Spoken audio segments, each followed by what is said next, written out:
Bonjour à tous, bienvenue au webinaire de l'APAD. Je vais laisser les gens se connecter. On a un petit peu plus de 170 inscrits pour l'instant. Donc, on va vous laisser vous connecter tranquillement. On va pouvoir commencer. Donc, je suis Sophie Gardette, directrice de l'APAD. Bienvenue à tous. Je vois les connexions qui arrivent. Donc, on est ensemble pendant 1h30 jusqu'à midi avec plein d'invités que je vais pouvoir vous présenter tout au long de la journée. En attendant que les connexions arrivent, j'en profite pour vous parler de l'événement L'agriculture fait son salon. Donc, dans le cadre du salon de l'agriculture qui n'a pas pu avoir lieu cette année, l'APAD a décidé, dans le cadre du projet réseau rural agriculture de conservation des sols, qui a le soutien du ministère et aussi des fonds européens, de faire toute une série de webinaires en ligne. On ne peut pas se retrouver cette année sur le salon, on ne peut pas se retrouver dans des événements tous ensemble, c'est un peu frustrant, mais on va se retrouver à travers toute une série de webinaires, dont le premier est aujourd'hui pour célébrer les 1 an du label Au cœur des sols. Voilà, donc on est ravis de vous retrouver. Peut-être juste quelques informations logistiques. Donc, vous pouvez poser des questions aux intervenants pendant toute la durée du webinaire à travers un petit onglet questions-réponses. On traitera les questions à la fin. Voilà, si vous voulez afficher différemment les petits icônes des vidéos des différents participants, c'est possible aussi. C'est à vous de le gérer. Voilà, normalement, tout va bien se passer sur les aspects logistiques, on l'espère, et informatiques, ce qu'on ne maîtrise pas toujours. Mais voilà, on croise les doigts pour que tout se passe bien. Je vais laisser la parole à François Mandin qui va introduire un petit peu ce webinaire. Voilà. Je te laisse la parole, François. Bonjour à tous, je suis François Mandin, agriculteur en Vendée. Et je suis président de l'APAD, l'Association pour la promotion de l'agriculture durable. Donc, je voulais vous accueillir tous. Comme l'a dit Sophie, on est un peu plus de 170 connectés aujourd'hui. Donc, évidemment des labellisés, évidemment des agriculteurs que ça intéresse, mais aussi tous les partenaires de l'agriculture de conservation des sols et de nos réseaux. Donc, pour commencer, je voulais remercier tout d'abord vous tous qui nous avez rejoints et qui avez envie de fêter avec nous ces 1 an du lancement du label Au cœur des sols. Remercier les agriculteurs que vous allez découvrir pendant ce webinaire qui ont participé à la construction et à la naissance de ce label. Je remercie également Olivier Mével, il se présentera tout à l'heure, qui a travaillé avec nous en amont du lancement du label, et on trouvait intéressant de revenir un petit peu sur le travail qu'on a fait ensemble autour d'un grand public. Évidemment, on n'aurait pas pu lancer ce label et le mettre réellement en œuvre sans l'appui concret du ministère de l'Agriculture qui nous soutient depuis maintenant plusieurs années. Et je tenais à remercier, c'est quelque chose d'important pour nous d'avoir ce soutien avec la volonté de nous accompagner, à la fois de nous laisser faire, mais en même temps de nous épauler, que ce soit techniquement ou financièrement. Et pour pouvoir faire ça, on a été donc labellisé Réseau Rural Agriculture, c'est-à-dire on est l'association, le réseau national qui essaye de fédérer les associations de toutes sortes qui travaillent sur le territoire sur l'agriculture de conservation des sols. Évidemment, dans le cadre de ces financements, l'Europe nous soutient également et vous voyez tous les logos qui sont avec nous. Comme l'a dit Sophie, on va souffler aujourd'hui la première bougie de notre label Au cœur des sols. Un petit retour, si ce label il a existé, c'est parce que des agriculteurs, depuis maintenant plusieurs années, ont réfléchi, ont mis en œuvre d'abord chez eux l'agriculture de conservation des sols, mais surtout ont voulu réfléchir à comment on pouvait à la fois faire reconnaître cette agriculture dans nos fermes et auprès des citoyens, et en même temps, comment on pouvait, nous, agriculteurs, travailler sur le cadre concret pour valoriser cette agriculture et les produits qui en sont issus. Et donc, c'est bien, ce label, c'est bien d'abord la volonté d'agriculteurs qui font dans leur ferme l'agriculture de conservation des sols. Et je tenais à les remercier ici parce qu'il y a eu un gros travail en amont pour pouvoir aujourd'hui fêter ces 1 an. Il a fallu travailler pendant 5 ans. Le lancement a eu lieu au salon l'année dernière et on est bien obligé de revenir sur cet événement qui a été important, et notamment le fait qu'on a mis sur la place publique, ça veut dire dans le stand de l'APAD l'année dernière, le label Au cœur des sols, et on a communiqué et tout un tas de personnalités sont venues, et vous allez pouvoir voir quelques photos, sont venues soutenir notre volonté, la volonté du réseau de l'agriculture de conservation des sols, c'est, comme je l'ai dit, faire connaître et reconnaître au grand public, mais aussi aux décideurs, cette nouvelle agriculture, cette agriculture que, entre nous, on considère phénoménale parce qu'elle porte à la fois une capacité de produire de la matière première en quantité et en qualité à des coûts tout à fait raisonnable, mais aussi de préserver l'environnement d'une façon très forte. Et vous voyez que plein d'acteurs différents nous ont encouragés pour pouvoir mettre en œuvre ce label. Le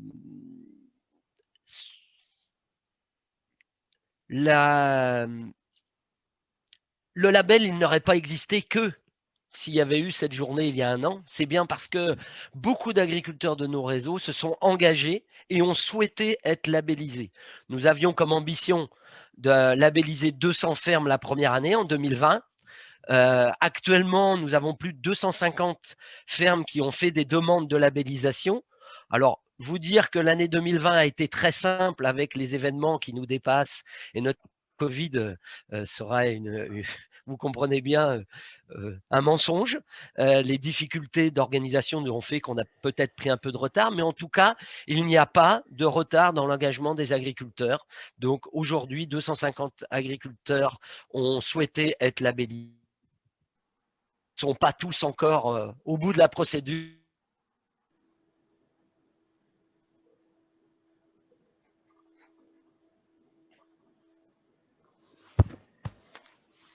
Alors, j'entends plus François. Est-ce que je suis seule ou... Ah non, on n'entend plus non plus. On n'entend plus François. Bon, ah, ça y est, le revoilà.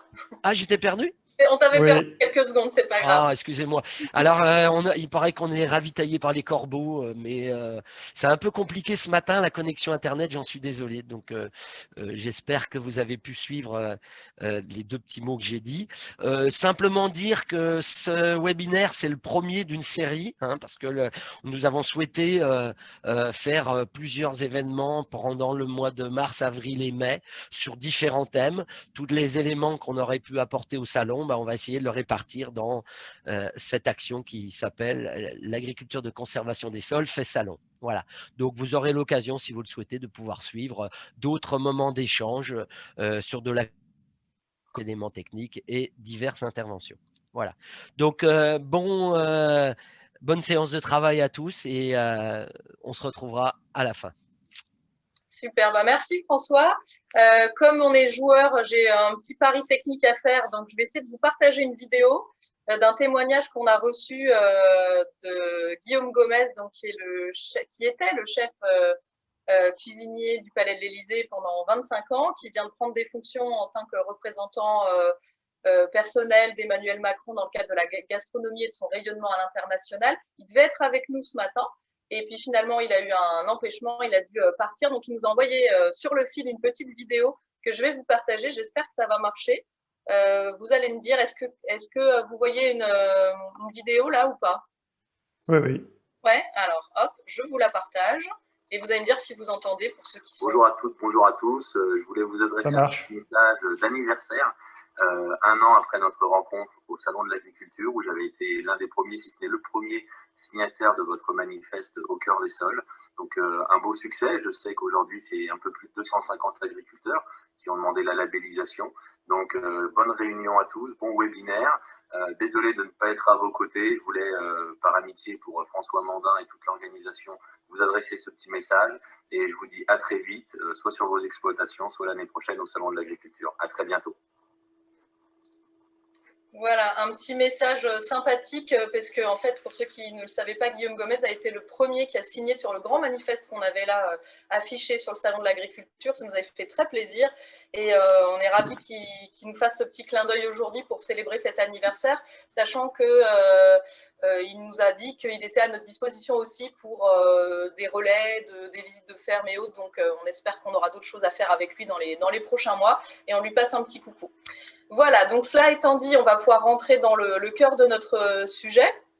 Donc, je vais vous présenter nos invités. Donc, nous avons autour de la table Olivier Mével, qui est consultant spécialiste de la transition alimentaire. Donc, bonjour Olivier, bienvenue à toi.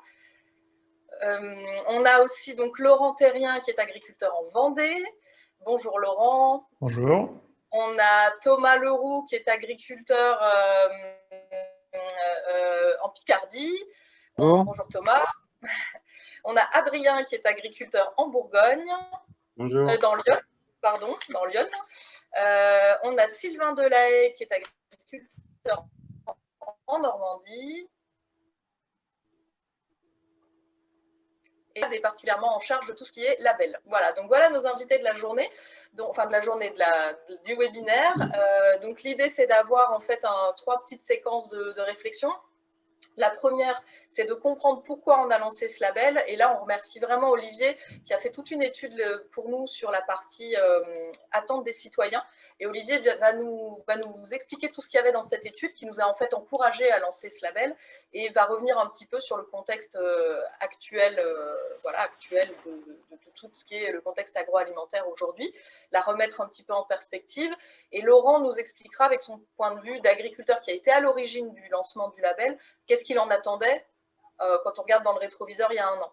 Ça, c'est la première séquence. Ensuite, on va pouvoir revenir sur tout ce qu'on a fait depuis 1 an, où est-ce qu'on en est, et puis surtout, tout ce qui nous reste à faire, parce qu'on sait qu'on n'est qu'au début de l'histoire, et donc on parlera aussi des perspectives autour des opportunités de filière ou des opportunités de rémunération plus largement autour des services environnementaux, et notamment du carbone, puisque c'est l'actualité du moment.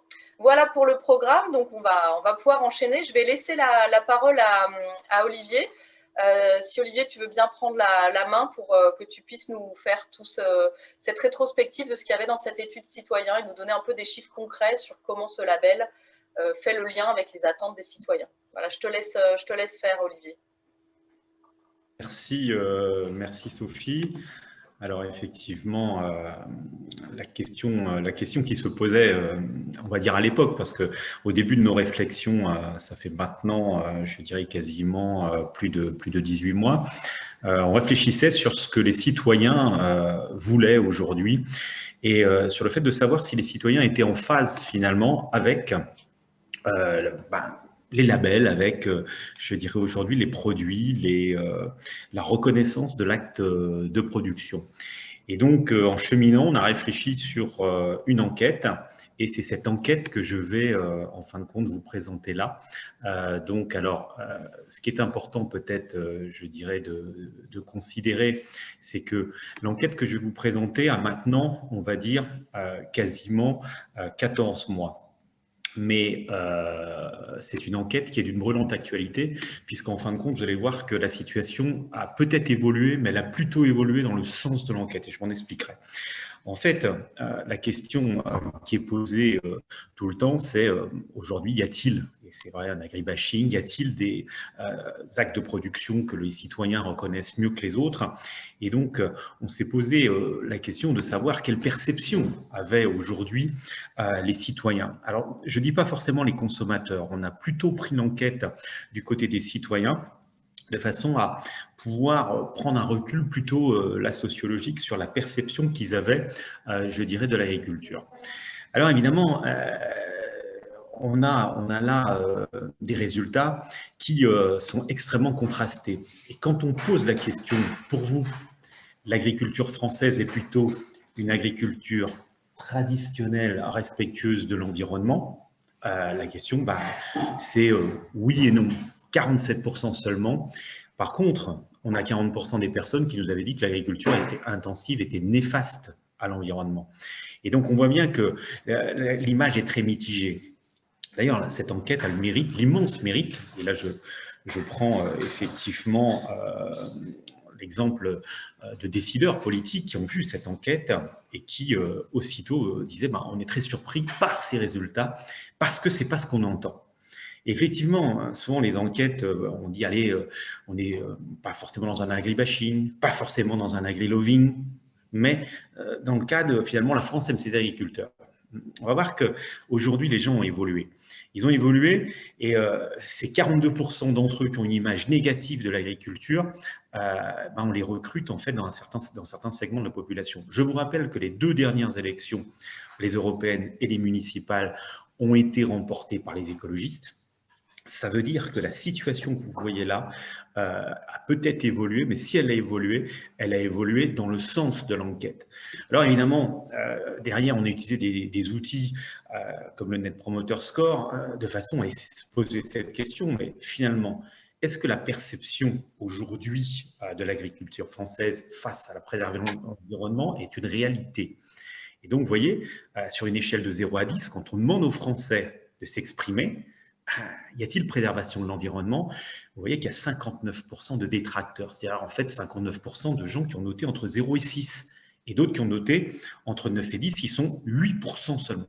8% de promoteurs. Et donc, on a là des chiffres qui sont passablement inquiétants. C'est-à-dire que, vous savez bien, on a une polarisation aujourd'hui dans une bio qui a quasiment cornérisé l'agriculture conventionnelle.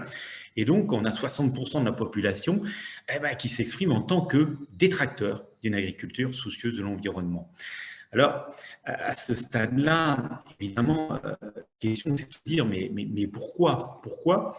Et quand on regarde les raisons évoquées ci-dessous, on s'aperçoit que les enjeux les plus importants pour les Français aujourd'hui, on a le respect du bien-être animal. L'enquête date d'il y a un peu plus de 14 mois, mais regardez où on en est aujourd'hui sur le référendum d'initiative partagée qui est porté par un certain nombre de députés et par un certain nombre, je dirais, d'hommes d'affaires.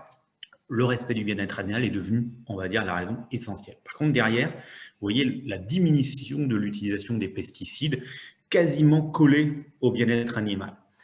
Et derrière, la protection de la santé en produisant des aliments sains. Donc, ce besoin de reconnaissance et de santé et le revenu des agriculteurs en 4e position. Donc, 4 items qui sont, on va dire, très forts. Alors, ce sont des enjeux clés, effectivement, et tout au bout, on voit qu'il y a certains enjeux qui n'ont pas encore pénétré, finalement, les Français. Ça ne veut pas dire qu'ils ne sont pas importants. Ça veut dire tout simplement qu'aujourd'hui, ces enjeux-là ne sont pas, on va dire, hiérarchisés dans les premiers enjeux. Donc, on voit bien que la diminution de l'utilisation des pesticides aujourd'hui est clé.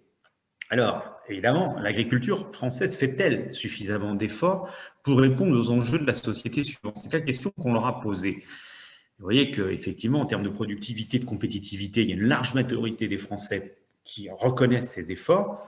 Par contre, effectivement, là encore, c'est plutôt rassurant. Sur le bien-être des agriculteurs, le revenu des agriculteurs, effectivement, les gens reconnaissent qu'il y a beaucoup de choses à faire. Concernant la diminution de l'utilisation de pesticides, vous voyez que c'est assez partagé. Les citoyens ont besoin d'être rassurés, tout autant que sur la diminution des antibiotiques en élevage d'ailleurs. Évidemment, agriculture et protection de l'environnement, est-ce que ça rime? 76%, 77% jugent totalement compatibles, mais seulement si les agriculteurs changent leurs pratiques. Ça veut dire que toute communication sur des changements de pratiques va trouver l'écho auprès des citoyens aujourd'hui français qui sont même en attente. La compatibilité, c'est un Français sur 5. Et donc, on a là, on va dire, cette nécessité d'entrer dans des changements. Et on voit aussi que cette polarisation de l'acte de production autour de 2 modes de production pose problème. Parce que les Français ne comprennent pas finalement pourquoi on ne leur parle pas de changement de pratique. Alors, une question fondamentale, peut-être la question la plus essentielle d'ailleurs de ces questionnaires, celle qui est si compliquée à interpréter. On leur a demandé, en dehors de l'agriculture bio, connaissez-vous des formes d'agriculture qui prennent soin de l'environnement? Ben, vous voyez, presque 7 Français sur 10 ne connaissent aucune agriculture susceptible de prendre soin de l'environnement en dehors de la bio. Si on avait posé la question avec la bio, on aurait eu 98% des gens qui nous auraient répondu la bio. Et donc, il y a une méconnaissance totale de solutions alternatives et c'est ça qu'il faut effectivement changer. Donc, des Français, des citoyens en attente de changement de pratique, mais méconnaissant finalement les modes de production. Alors derrière, est-ce qu'il y aurait effectivement confiance? Est-ce qu'on accorde la confiance aux agriculteurs français? Eh bien, le niveau de confiance, il n'est pas là. Il n'est pas là sur un sondage aussi important. Et je ne vous ai pas effectivement donné toutes les conditions de passage de ce sondage, mais l'échantillon est extrêmement représentatif. On est sur un seuil de certitude à 99,5%. Et le moins qu'on puisse dire, c'est que voilà, les Français attendent quelque chose. Vous voyez, le pourcentage de neutres est très révélateur. C'est-à-dire qu'un côté, le capital confiance de l'agriculture française est fortement érodé. Et c'est vrai que quand on écoute aujourd'hui les syndicats agricoles, quels qu'ils soient, les trois principaux, quand on écoute le ministère, quand on écoute tous les intervenants, la coopération agricole, d'autres, tout le monde dit « Ah ben non, le capital confiance est là ». Non. Dans le fond, il est plus là. Il est plus là et il faut le retrouver. C'est ça qui est important. Parce que les Français restent à avoir un avis mesuré quand on leur pose la question. Ils n'aiment pas finalement qu'on leur parle d'agribashing. Et vous voyez qu'ils jugent les attaques contre les agriculteurs excessives, mais derrière, ils rappellent que tout en défendant les agriculteurs, c'est important de changer de pratique et vers plus de prise en compte, surtout du sujet clé qu'est l'environnement. Alors, si 64% des Français sont en attente de forte évolution des pratiques des agricultures par rapport à la protection de l'environnement, et bien derrière, ces attentes doivent être récompensées. Et évidemment, le succès que Sophie et François décrivaient au Salon de l'Agriculture l'année dernière, ce succès est la symétrie de ces attentes. Il n'y a pas de hasard. C'est-à-dire que moi, je pense que pour l'agriculture de conservation des sols, il y a un avant et un après ce qui s'est passé au Salon de l'Agriculture l'année dernière, quasiment jour pour jour, parce qu'on a vu les politiques, les décideurs scotchés parce qu'eux aussi étaient dans la même situation des citoyens, en dehors de la bio, ils ne pensaient pas qu'il y avait des solutions. Alors, est-ce que nos concitoyens se sentent concernés par les efforts des agriculteurs qui essayent de mettre en place les meilleures pratiques pour l'environnement dans leur région? Immédiatement, oui, parce que je veux savoir et je veux connaître finalement qui sont les agriculteurs engagés dans la préservation de l'environnement. Et donc, ça ne laisse pas finalement indifférent. Ça ne laisse d'autant moins indifférent qu'on a testé dans une deuxième partie les besoins et attentes vis-à-vis de l'agriculture de conservation des sols. Et là, dans le cœur du sujet, on leur pose cette question, avez-vous déjà entendu parler de l'agriculture de conservation des sols? Bien évidemment que la proportion de gens à devoir répondre non aurait dû être plus importante. Mais répondre oui, mais ce n'est pas très clair pour moi.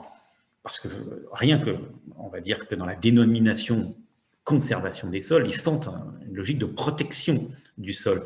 Et donc, même s'il y a un travail de notoriété, de pédagogie à réaliser pour faire connaître l'ACS, on voit tout de suite que les concitoyens sentent qu'on leur propose quelque chose qui les intéresse, d'autant plus qu'ils nous ont dit auparavant qu'ils voulaient s'accrocher à des changements de pratiques.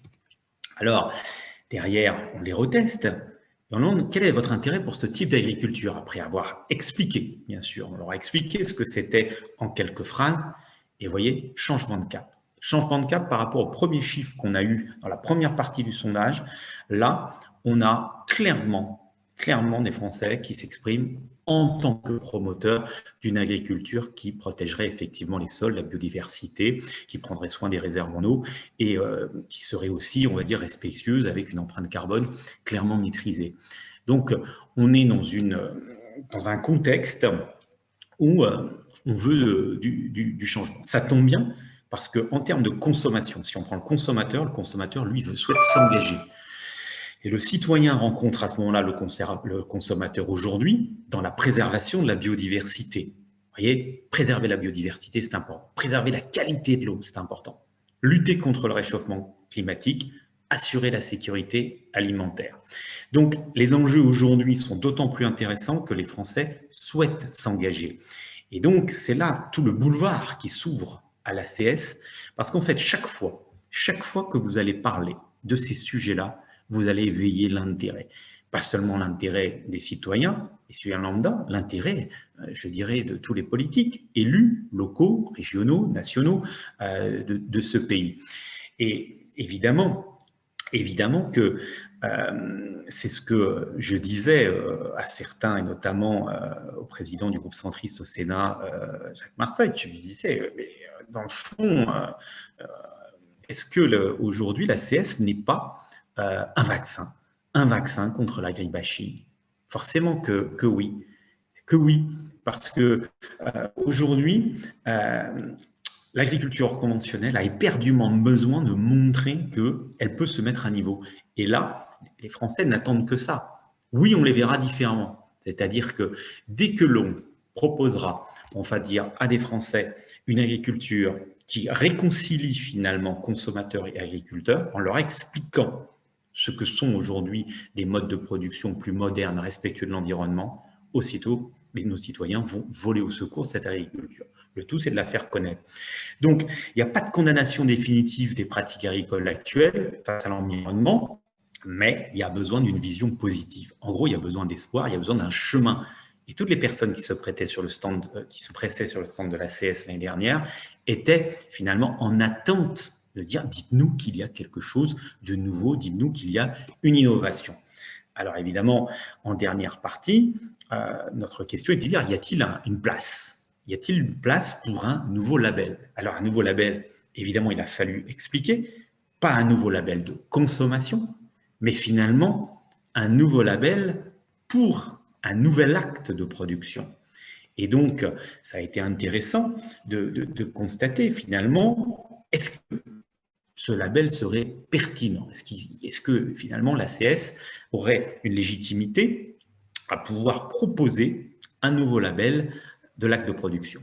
Et là, on voit bien que aussitôt, les Français jugent qu'il est normal de voir porter la démarche ACS qu'on venait de leur expliquer par les agriculteurs eux-mêmes, et puis peut-être même par d'autres.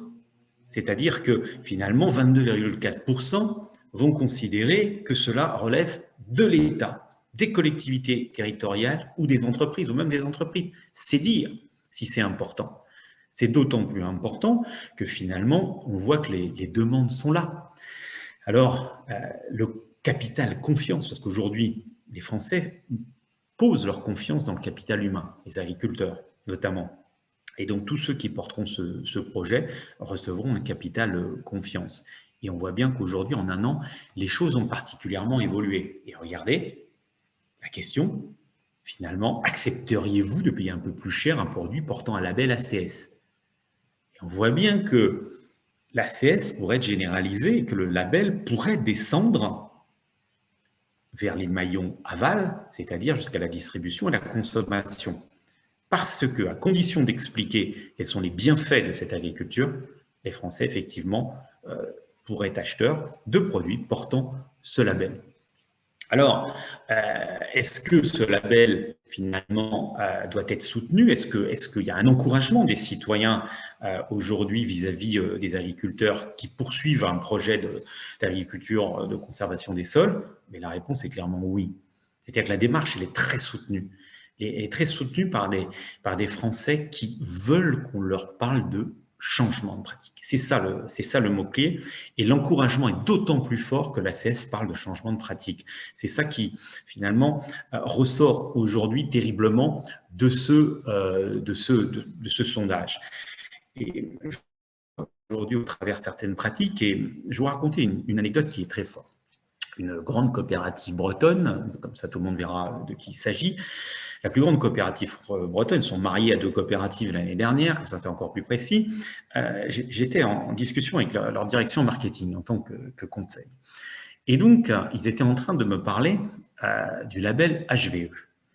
Et je les sentais mais dépourvus devant le label HVE, ne sachant pas comment, d'un point de vue marketing, positionner ce label HVE que d'aucuns souhaitaient positionner. Et résultat, en fin de compte, derrière, la direction marketing se dit on voulait parler d'agroécologie. Et oui, c'est-à-dire que tout le monde souhaite parler d'agroécologie parce que finalement, c'est le discours majoritaire. Et la question, c'est de se dire on a un label HVE, comment on va s'en servir?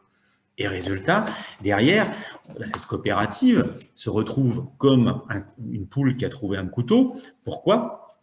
Elles se disent, j'ai du bio et maintenant je vais avoir la HVE. Comment je vais expliquer que la mention HVE valorise l'exploitation dont il est issu et quelles sont les limites de ce label? Et donc, on essaye de trouver un autre label aujourd'hui, et moi je trouve pertinent, et c'est ce que j'ai dit. Je lui ai dit, on est à côté de la plaque, parce que HVE n'est pas un label qui est aujourd'hui reconnu. Donc, il faut absolument pouvoir faire reconnaître un troisième larron. Et c'est en quoi l'ACS a un boulevard. Maintenant, la question pour vous, c'est d'expliquer, et pas forcément à d'autres agriculteurs qui ont compris et qui comprennent tout l'intérêt aujourd'hui de ces labels, c'est d'expliquer aussi finalement aux citoyens que vous êtes là. Voilà, Sophie, j'en ai terminé. J'espère que je n'ai pas été trop long et que j'ai respecté le critère de temps. Mais s'il y a quelques questions, je prends les questions, bien sûr. J'avais coupé mon micro. Merci beaucoup, Olivier. Non, tu n'as pas été trop long du tout. C'était passionnant. On pourrait rester encore des heures et je pense qu'on a eu des questions pour savoir si la présentation pourrait être partagée. Donc, évidemment, on le fera. Et puis, gardez vos questions ou notez-les sur le petit chat et on y reviendra tout à l'heure en fin de présentation. Mais non, parfait. Merci beaucoup, Olivier, pour cet éclairage. Et je retiens l'ACS 3e larron. On a un boulevard devant nous. Donc, ça fait plaisir d'entendre ça ici. Merci beaucoup. Donc là, on a eu l'éclairage d'Olivier sur les attentes citoyens et pourquoi le label, on va dire entre guillemets, collait avec ces attentes-là. Et maintenant, je voulais donner la parole à Laurent Terrien, donc agriculteur en Vendée, qui a été en fait un peu à l'origine, avec tout un petit groupe pilote, qui a été à l'origine du lancement de ce label. Et donc voilà, je voulais te donner la parole, Laurent, pour comprendre comment toi, ce label à l'époque, comment il avait été pensé et en quoi il répondait à vos attentes d'agriculteurs au sein de la PAD. Voilà, si tu... Oui, bonjour. Le label, il est venu pour nous un peu comme une sorte d'évidence au bout quand même de beaucoup d'années de travail en commun dans le groupe APAD d'abord national, puis après APAD Centre-Atlantique, qui a fait beaucoup d'activités pendant 10 ans pour se faire connaître. Et donc, tout ce travail qui a été donné a forcément donné des envies de se faire reconnaître et connaître un peu plus largement. Donc, il y a eu la décision de travailler sur comment faire pour se faire voir, se faire valoriser. Donc, on a été pendant un an et demi, plus spécifiquement, travailler sur cette histoire de label. On ne savait pas trop au début si ça devait être une marque, un label ou autre. C'est un peu compliqué de se positionner quand on n'est pas dans le métier du commerce. Et puis, c'est venu un peu comme une sorte d'évidence de pouvoir partager ça aussi plus large. Donc, ça a été dit et transmis à tous les membres des APAD. Et je pense que c'est intéressant de voir que tout le monde a été d'accord de pouvoir s'engager sur ce chemin-là. Parce que c'est l'union fait la force, comme on dit, hein, c'est le groupe qui est le plus fort. Et aujourd'hui, c'est bien démarré. Et voilà, on en est fiers un peu quand même, parce qu'on était un petit peu à l'origine. Mais je pense que c'est ça, c'est ce temps passé, cette envie, et pas que pour les anciens dans la PAD, hein, tous ceux qui sont rentrés dedans et depuis, évidemment, ont senti qu'il y avait un mouvement là et une place à prendre. Comme on vient de l'entendre, il n'y avait que 2 positionnements aujourd'hui dans le pays, hein, c'était l'agriculture conventionnelle et le bio, et là, il va falloir faire sa place comme 3e, et peut-être 1er. Mais voilà, il y a eu un gros engagement de ce côté-là. Super, donc Pardon, oui. Vas-y, Laurent, finis. Puis c'est évidemment, ça a débouché sur comment essayer de valoriser, quoi. Donc il y a déjà des pistes qui ont été prises, il y a évidemment le carbone, il y a pour ceux qui font de la vente directe, et puis il y aura beaucoup d'autres sources via, j'espère qu'on sera une sorte de clé d'entrée pour des connexions avec la PAC, avec nos pouvoirs publics et autres. Et c'est à nous de promouvoir tout ça. Ça marche. Merci beaucoup, en tout cas, Laurent, pour ce témoignage et puis aussi pour tout le travail que vous aviez fait en amont avec le petit groupe, ce qu'on appelait à l'époque le groupe Valorisation, qui s'était monté donc, sur un groupe pilote donc, à la PAD Centre-Atlantique et qui a beaucoup œuvré pour proposer quelque chose à tous les autres agriculteurs du réseau. Donc merci à vous tous pour ce travail-là et j'espère que, comme Laurent, vous êtes tous fiers de voir comment les autres associations locales et la PAD nationale se sont appropriées et avec leur conviction aussi tout ce que vous aviez proposé. Donc merci beaucoup Laurent. On te retrouvera… Oui, Sophie, si tu permets, je voulais compléter un petit peu ce qu'a dit Laurent, notamment pour appuyer sur un point qui a été ressorti par Olivier et qui, à mon avis, a été au cœur de la réflexion, c'est cette idée qu'on portait une nouvelle identification dans l'acte de production agricole.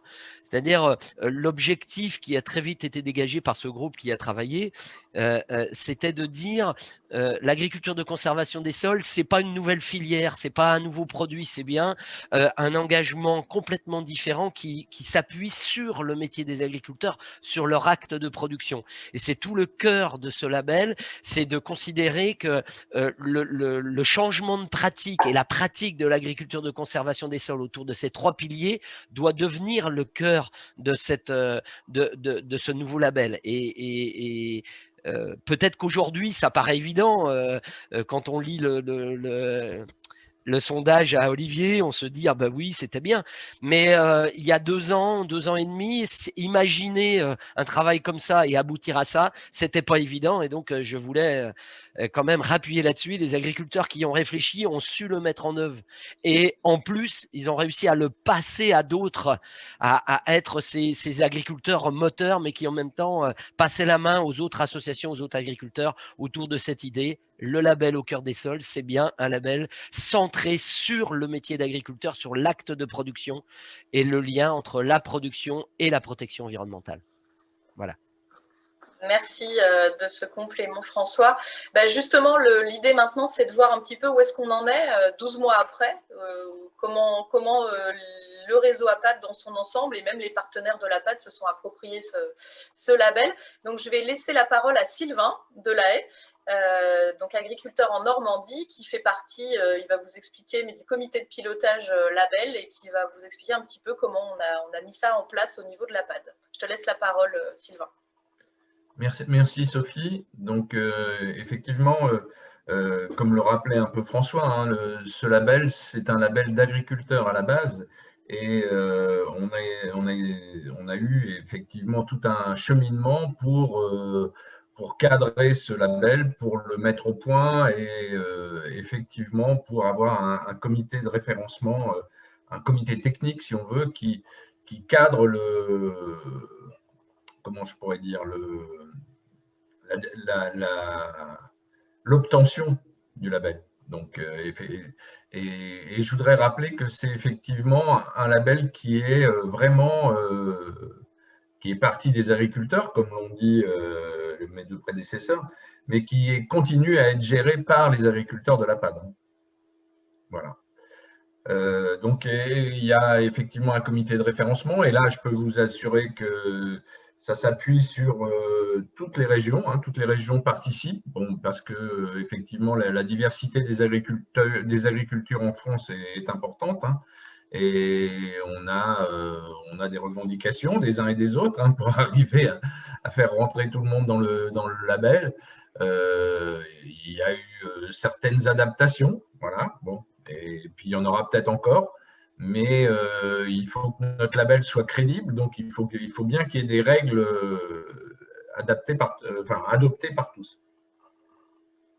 Donc là, on a effectivement un déploiement qui est parti. Hein. On a bien les 250 demandes de labellisation et un nombre, je crois qu'on est autour de, Thibault en parlera plus tard, ça, mais le nombre de labellisés actuels est de l'ordre de 170, je crois, un truc comme ça, 160, voilà. Donc, on a une belle réception de la part des agriculteurs. Donc, voilà, bon, c'est à peu près tout ce que j'ai à dire sur le sujet. Et s'il y a des questions, on sera prêt à y répondre. Bien sûr, il y a eu pas mal de questions, nous, dans notre réseau déjà. Donc, il y en aura peut-être de la part de ce webinaire. Peut-être expliquer juste que donc ce label on avait donné la priorité aux adhérents de l'APAD, hein, ce qui semblait logique parce qu'il y avait des associations locales aussi de l'APAD qui étaient derrière pour assurer tout le suivi, parce que c'est pas juste un one shot, hein, c'est tout un suivi aussi de la formation, de l'accompagnement au sein des collectifs, et que donc ce label est ouvert aujourd'hui aussi aux associations partenaires du réseau rural agriculture de conservation des sols, et on a déjà eu l'occasion d'étendre donc dans d'autres associations aussi. Oui, tout à fait. Et puis peut-être là pour montrer le travail qui a été fait, je ne sais pas si tu veux commenter les photos, Sylvain. Oui, bah, c'était lors de notre séminaire, là, quand on a essayé de croiser. Ben, vous voyez bien que le séminaire, c'était avant notre période Covid, puisque on n'était pas masqué à cette époque. On a continué, comme vous voyez sur la gauche, par des visios, hein, pour constituer tout ça et prendre bien l'avis de tout le monde pour que personne ne soit laissé pour compte, et puis que ce soit vraiment une co-construction. On y tenait beaucoup, hein, à ce que ce soit bâti de cette façon-là. Et là-dessus, il y a effectivement, comme l'ont dit certains, une quantité de travail qu'on n'imagine pas, mais qui était là. Et l'aboutissement, de voir encore qu'il y a une vraie adhésion, ça nous réconforte, bien sûr. Bon, bah super, donc effectivement, on est plutôt en mode webinaire depuis quelques mois, comme beaucoup, mais voilà, on y arrive quand même. Bah, merci Sylvain, je vais laisser la parole à Thibaut maintenant pour nous expliquer un petit peu où est-ce qu'on en est, qu'est-ce qu'on a fait concrètement sur le label. Donc Thibaut qui est notre chargé de mission audit et puis aussi animateur de l'APAD Perche. Bonjour à tous, donc je vais vous parler un peu d'où on en est. Donc, comme l'ont dit Sylvain et François, aujourd'hui on a plus de 250 agriculteurs qui ont demandé à être labellisés. J'ai fait avec mes collègues 185 audits au cours de l'année, fin 2019 et 2020. Sur ces 185 audits, il y en a eu 90% qui sont, même plus 92% je crois exactement, qui sont validés, c'est-à-dire que sur les 185 personnes qui ont été auditées, il n'y en a que 15 qui ne passent pas le référentiel. Donc, je pense que c'est quand même assez adapté aux pratiques des agriculteurs. Il y a encore des audits qui sont planifiés dans les mois à venir. Il y en a pour la semaine prochaine, il y en a pour la semaine d'après, il y en a eu la semaine dernière. Donc, comme vous pouvez le voir sur la carte, sur la gauche, toutes les régions à peu près sont explorées. Que ce soit dans le sud-ouest, dans le nord, dans l'est, même dans l'ouest, tout le monde y a le droit. C'est un petit peu moins développé sur le sud-est, mais j'ai eu déjà quelques demandes au moins d'informations sur le sujet. Au niveau des surfaces que ça concerne, globalement, en faisant les comptes, on arrive à des surfaces moyennes d'exploitation qui sont autour de 150 hectares. Donc, faites le calcul de 200 par 150 hectares, on arrive autour de 30 000 hectares labellisés au cœur des sols pour l'année en cours. Au niveau du référentiel, donc comme on a parlé Sylvain, il a été construit par des agriculteurs, donc le groupe de Laurent à la base, qui avait des idées de critères, qu'on a ensuite mis en forme ensemble pour arriver sur une base de permis à points, donc un petit peu comme sur le modèle du permis de conduire, avec une grille de notation par critère de manière évolutive, donc 0, 1, 2 ou 3 points. On était parti là-dessus, et ensuite pour donner plus d'importance aux 3 piliers de l'ACS, dont je vais parler après, on est parti sur 0, 3, 5. Ce référentiel, il est revu tous les ans donc dans le comité référencement, pour voir si c'est toujours un peu en accord avec ce qui se pratique sur le terrain et inclure de nouvelles choses. Par exemple, cette année, on a inclus de nouveaux critères qui concernent certaines productions, donc notamment la viticulture et l'arboriculture, puisque j'ai rencontré quelques producteurs qui étaient déjà engagés dans des démarches de conservation des sols dans ces systèmes-là, donc pour essayer de développer un petit peu tout ça. Sur ce permis à points, donc le référentiel, il est construit en 2 parties. Une première partie qui est sur les 3 piliers de l'ACS, donc le non-travail du sol, le semi-direct sous couvert, la couverture permanente des sols, ou en tout cas au maximum, et puis une diversité des espèces cultivées. Si je rentre un petit peu dans le détail, quand on parle de non-travail du sol, le critère minimum pour avoir accès au label, c'est d'être transmis direct sur 70% de sa SAU. C'est le minimum. Pour la couverture des sols, c'est pareil, il faut que les sols soient couverts au moins 8 mois sur 12 par de la couverture végétale. Et pour la diversité des espèces, il faut avoir cultivé au moins 4 espèces différentes sur son exploitation et puis 2 familles différentes. Ça, c'est pour les critères minimums. Et ensuite, on va crescendo. Par exemple, pour les... Tu peux revenir un petit peu en arrière, Sophie. Merci. Pour la diversité des espèces, le minimum des points, c'est quand on cultive 4 espèces différentes. Et le maximum, c'est quand on en cultive 10, enfin plus de 10 couverts compris. Avec des critères éliminatoires aussi, peut-être qu'il faut le préciser. Voilà, donc, pour les 3 premiers pieds de l'ACS, les critères, il faut avoir au moins le minimum dans chaque critère pour avoir accès au label. Le critère du travail du sol, de la couverture et de la diversité des espèces peuvent être éliminatoires. C'est globalement ce qui fait les 15 personnes qui ne passent pas le référentiel. Donc ça, c'est sur 41 points. Et la deuxième partie, sur 38 points, c'est sur différents indicateurs qu'ont voulu mettre en place les agriculteurs du groupe valorisation pour valoriser tout ce qu'ils font à côté des 3 pieds de l'ACS, puisque dans leur réflexion, il fallait aussi valoriser tous les efforts qu'ils faisaient en plus de leur pratique culturelle qui faisaient que leur système était viable. Donc notamment l'approche collective, donc le suivi de formation, le travail en groupe, la mise en place d'essais, la discussion avec le grand public, donc comme les fermes ouvertes ou les journées patrimoine sol qui sont organisées par l'APAD au mois de septembre. Favoriser la biodiversité, il y a des points sur la quantité d'éléments paysagers qui sont sur l'exploitation, la taille des parcelles, s'il y a des présences de ruches, de nichoirs, s'il y a de la remise en place de prairies, d'agroforesterie, de choses comme ça. C'est des petits points supplémentaires, mais qui valorisent les gens qui font l'effort de le faire.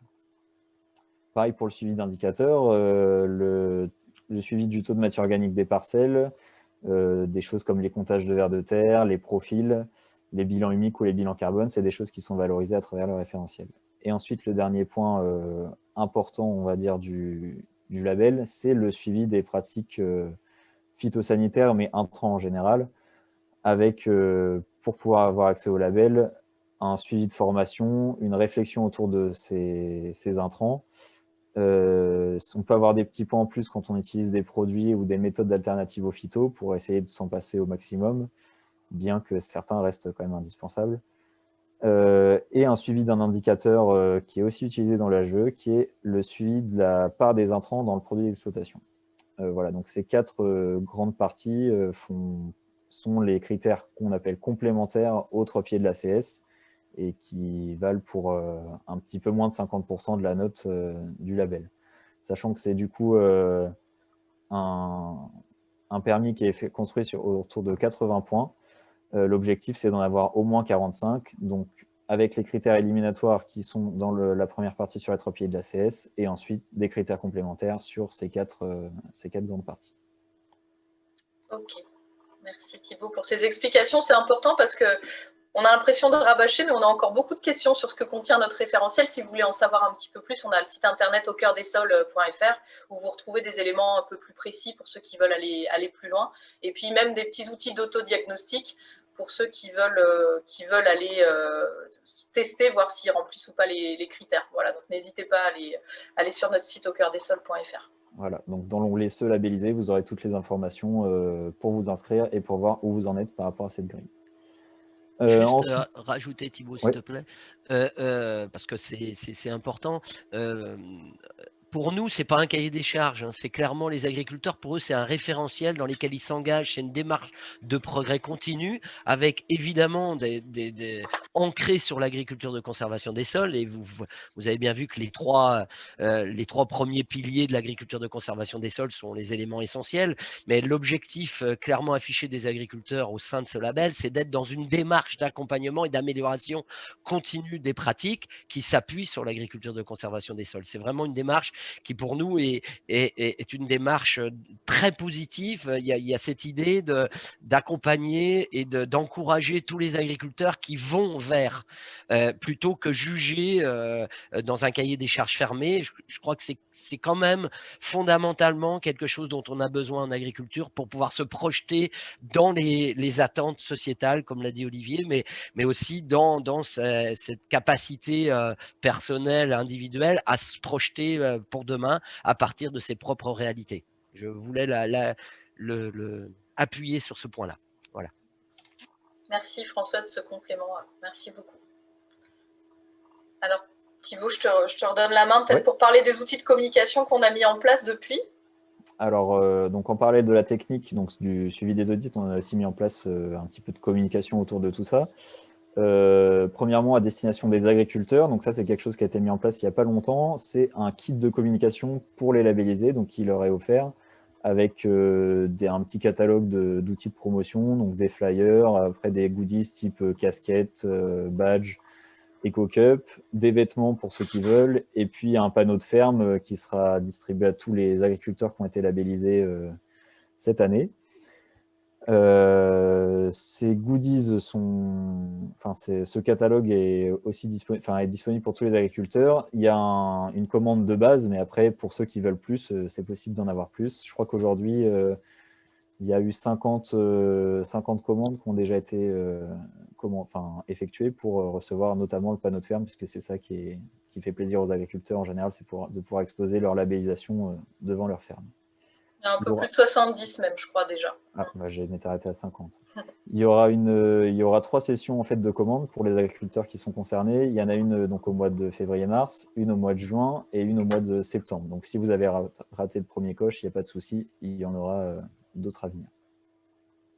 Après, toujours dans la communication, c'est un petit peu anecdotique, entre guillemets, puisque dans la majorité des audits, c'est quand même des fermes en grande culture ou dans des circuits assez globalisés. Mais il y a quelques producteurs qui font de la vente directe, donc autant les mettre en valeur. Ils sont référencés sur une vitrine qui est sur le site internet Au Cœur des Sols.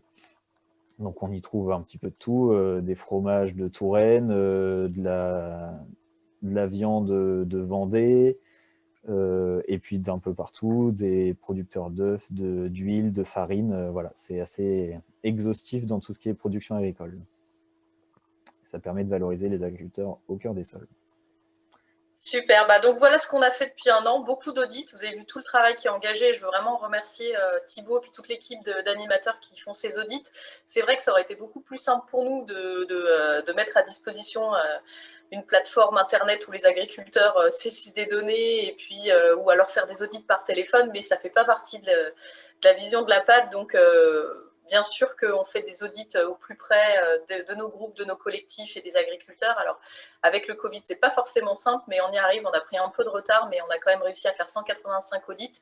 On en a 60 planifiés, donc beaucoup d'engagement et que je veux vraiment remercier toute l'équipe qui s'investit là-dedans. Et puis, des outils de communication. Voilà, beaucoup de travail, beaucoup de communication aussi par les APAD locales que je tiens à remercier. Et voilà, là l'idée maintenant, c'est peut-être de donner la parole à ceux qui sont nouvellement arrivés dans la labellisation. Donc je pense notamment à Thomas et Adrien. Donc Adrien, agriculteur donc dans Lyon, près de Chablis. Donc toi, tu es labellisé, on va dire depuis fin 2019, début 2020. Donc tu as quand même fait partie de la première vague, mais tu t'es approprié en fait le label qui a été mis à disposition par la PAD. Donc, est-ce que tu peux nous dire un petit peu pourquoi tu as eu envie de t'inscrire dans cette démarche? C'est principalement pour entrer dans un projet collectif national. Je suis fier d'en participer quand même. C'est pour moi une reconnaissance de l'ACS. C'est un outil de reconnaissance, voilà. Et puis, j'ai été labellisé en 2019, fin 2019. C'était encore pas trop à l'ordre du jour, mais les crédits carbone depuis, ça a pris de l'ampleur. Et puis, j'en reparlerai un peu après, mais c'est aussi une porte d'entrée pour la valorisation du produit, voilà, en plus de la ferme.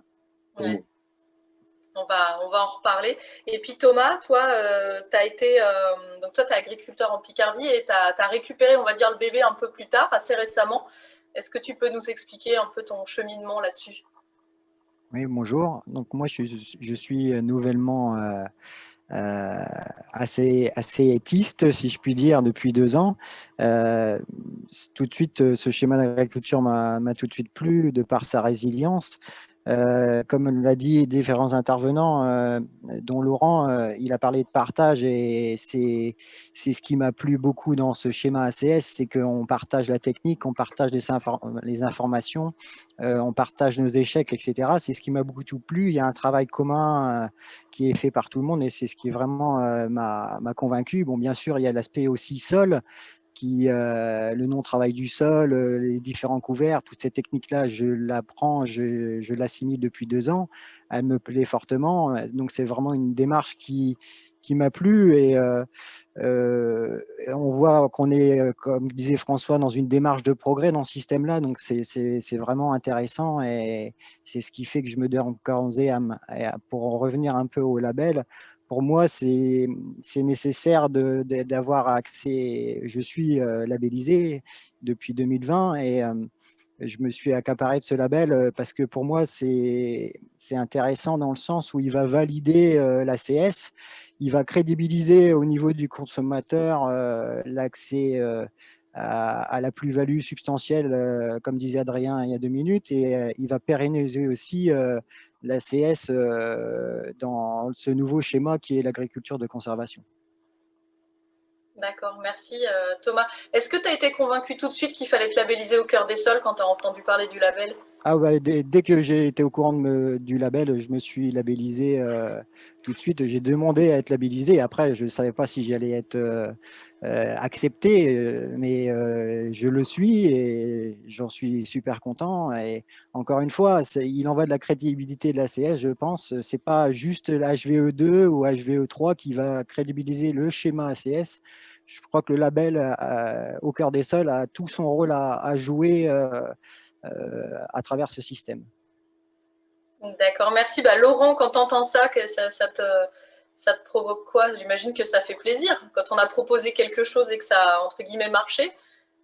Évidemment que ça fait plaisir. Comme a dit Adrien tout à l'heure, on est content d'être reconnu dans un projet global. Maintenant, c'est aussi à chacun de nous dans un projet de proximité parce qu'il faut qu'on soit vraiment le plus actif possible et le plus présent possible. Et c'est vraiment tous ceux qui sont autour de nous qu'il faut qu'ils s'y sentent bien et ils viennent. Leur faire comprendre l'importance du message. Parce qu'aujourd'hui, c'est ce qu'il faut faire. Il faut faire des petits, comme on dit. Faut que ça essaime. Bon, moi, je suis producteur de lait. Pour moi, valoriser ça, c'est pas facile. Donc, il faut un groupe pour pouvoir proposer un volume à une entreprise. Aujourd'hui, il y a des entreprises qui demandent, mais il faut un volume. Donc, il faudra qu'il y ait des engagements importants de la part de tous les membres des APAD et tous ceux qui veulent bien y rentrer encore, parce qu'il y a beaucoup de place à prendre encore. Donc, voilà. Et puis, pour une fois, ce serait bien que, grâce à ça, on puisse récompenser vraiment ceux qui font. Parce que dans beaucoup de systèmes aujourd'hui, on incite, mais on ne récompense pas forcément ceux qui font déjà. Et il faut qu'on puisse quand même en bénéficier un jour ou l'autre. Je pense que c'est la seule façon qu'on a. Donc, il faut vraiment être motivé et s'engager. Justement, on va faire un point sur les prochaines étapes et les opportunités qu'on est en train de construire. Olivier, juste avant de passer à ça, est-ce que comment tu perçois, toi, ces témoignages? Est-ce que je peux redire un petit truc? Bien sûr, évidemment. Pardon. Le Covid, pour moi, en ce moment, il est intéressant parce qu'il nous fait descendre beaucoup de monde des villes, se mettre à l'abri dans les campagnes. Et moi, j'en rencontre tous les jours dans les chemins quand je vais mener mes vaches au pâturage. Et c'est un bon moyen de divulguer quand même. On touche du monde là. Ils voient sur place, ils se rendent compte qu'il y a beaucoup de faune, il y a énormément d'oiseaux, ils voient des chevreuils, ils voient plein de choses. Et ça les motive à nous écouter et à nous entendre. Alors, le Covid n'a pas que du mauvais. Là, pour une fois, il y a un petit message qui passe. Sur la réconciliation dont parlait Olivier, justement. Et Olivier, toi, comment tu perçois les témoignages là, que tu as entendus ou le travail qui a été accompli depuis 1 an? Je suis un peu soufflé de voir à quel point finalement vous n'abandonnez pas et au contraire, vous avez passé un peu la surmultiplier et je trouve ça intéressant parce qu'il y a une réelle attente. En fait, je suis complètement d'accord avec l'analyse qui vient d'être faite précédemment sur le Covid. Il y a un rapport, hein, la situation sanitaire va changer la donne et on voit bien que aujourd'hui, les Français réfléchissent vraiment sur la qualité de leur alimentation, mais également sur la qualité de l'acte de production en lui-même. Ils sentent que finalement, la qualité de leur alimentation dépend pleinement. Et on est en train, Sophie, de voir émerger une nouvelle définition de l'agriculture finalement, au travers aujourd'hui de ce contexte sanitaire. C'est-à-dire que les Français se sont rendus compte que l'agriculture est devenue un arbitrage fragile, mais nécessaire entre protection de l'environnement, maintien de la productivité des exploitations agricoles, mais également sécurité sanitaire pour les producteurs et les consommateurs. Et c'est dans ce cadre que l'ACS, à mon sens, doit continuer sa route et expliquer effectivement son positionnement. Et je réfléchissais, parce qu'évidemment, François et les autres, vous me connaissez toujours, je pose toujours la question sur l'aval pour le citoyen consommateur. Et je trouve aujourd'hui, effectivement, que l'ACS est d'autant plus pertinente et le label Au Cœur des Sols est d'autant plus pertinent que les Français perçoivent ce qu'on nous appelons spécialistes une asymétrie d'information. C'est-à-dire qu'il y a d'un côté, il y a beaucoup d'informations, vous les agriculteurs, vous avez beaucoup d'informations sur ce que vous faites, et les Français ont très peu d'informations finalement sur la façon dont vous le faites. Et cette asymétrie d'information qui est propre au lien entre agriculture et alimentation, parce que les chaînes sont longues, il y a de la transformation, il y a de la distribution.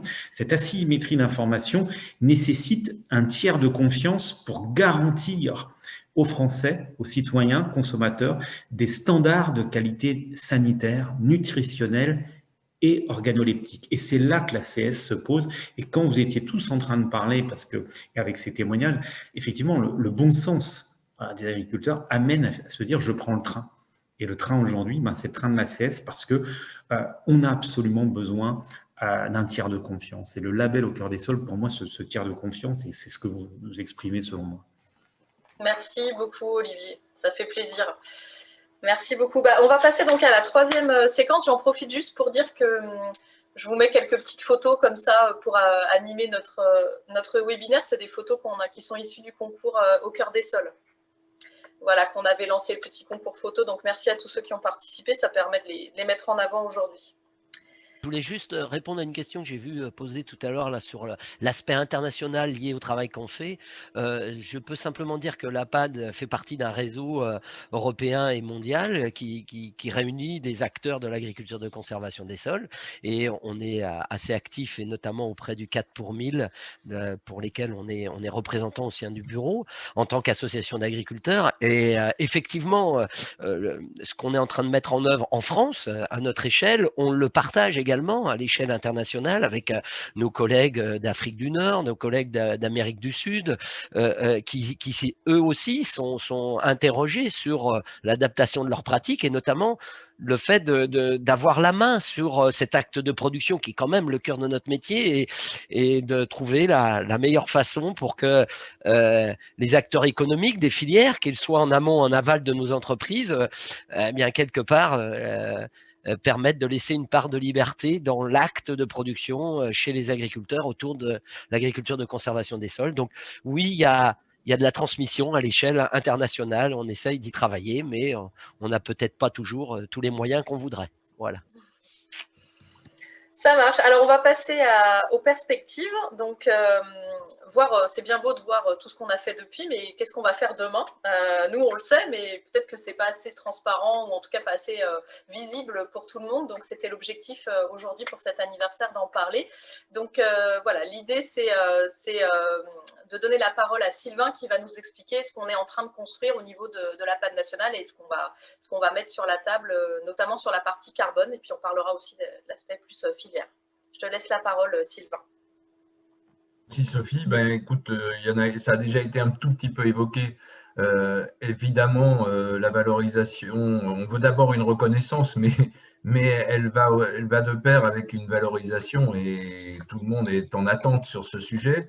Les crédits carbone, tout le monde en parle, donc on a voulu s'emparer aussi de ce sujet-là et on y travaille activement par des contacts qu'on peut avoir effectivement avec toutes les industries agroalimentaires et les coopératives, etc.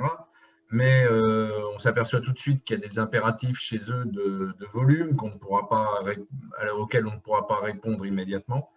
Et nous, actuellement, on croit davantage à des petites initiatives collectives plutôt de territoire, tels des moulins, des huileries, des brasseries, qui permettraient d'avoir une valorisation directe aussi du produit. Voilà.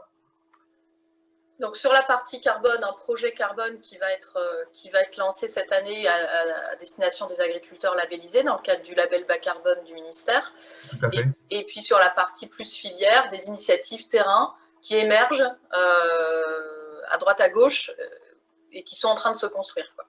Tout à fait. Il y a les deux. On joue sur les deux tableaux, évidemment, parce que à chaque fois, ce qu'on veut, ça a été évoqué par Laurent, hein, c'est qu'il y a un retour le plus important possible vers ceux qui font, c'est-à-dire vers les agriculteurs.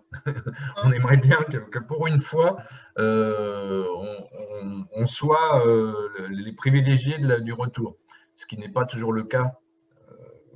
Je pense que les agriculteurs sont bien placés pour le savoir. Donc là, effectivement, on joue sur les deux tableaux. Le crédit carbone, c'est pareil, on voudrait bien ne pas avoir que des miettes. Et puis, sur l'aspect filière, on voit bien que c'est plutôt sur des projets locaux qu'on va pouvoir en tirer le plus de profit pour nous, quoi. Voilà. Donc, on joue sur les deux tableaux. La partie carbone, elle dépend beaucoup de nous. On voulait absolument qu'il y ait une reconnaissance au niveau national, administratif, et donc on attend les éléments du ministère de la Transition écologique pour en savoir un peu plus. Mais sachez qu'on y travaille ardemment. Il y a un comité carbone au niveau de la PAD qui travaille très fortement sur le sujet, en espérant qu'on pourra, dès qu'on aura ces critères, on pourra diffuser plus largement les projets de valorisation pour les crédits carbone. Voilà. On en reparlera, on n'est qu'au début, effectivement. Justement, Thomas, sur la partie rémunération, valorisation, qu'est-ce que tu attends, toi, du label? Comment tu vois les choses sur la suite? Le label ou le crédit carbone? Le label et sa valorisation qui passera, entre autres, par des crédits carbone. Moi, je dis ça, voilà, parce que le label, il faut c'est un bon début, mais il faut qu'il se développe.